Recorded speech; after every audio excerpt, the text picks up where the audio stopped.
महल टारी देता है ये मोटर गाड़ी, करता नंदी की सवारी है ये भोला त्रिपुरारी, है ये भोला त्रिपुरारी।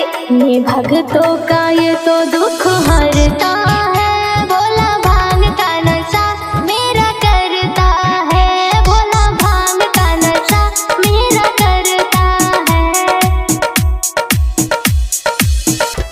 जय माता दी वॉइस रिकॉर्डिंग स्टूडियो वैनी सोनभद्र, मिक्स बाय अजय कार्तिक यादव।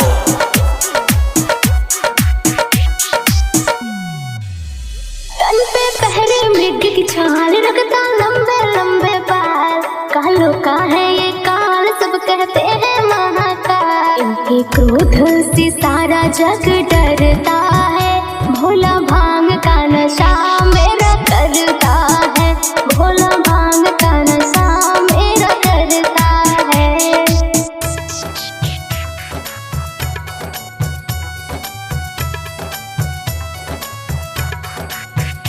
हाथ में डमरू गले भुजंगा, जटा से बहती इनके गंगा, हो जाता है दुनिया से गायब, जो लेता है इनसे पंगा। कभी दिलों में ये तो सृष्ट रहता है, भोला भांग का नशा मेरा करता है, भोला भांग का नशा मेरा करता है।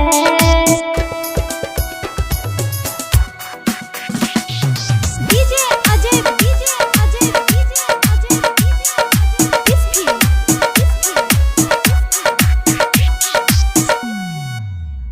देवलोक में करता है राज, है ये सबका महाराज। मनाना मुश्किल हो जाए जब हो जाता नाराज, सम्मान नेहा का इनसे तो रहता है, भोला भांग का नशा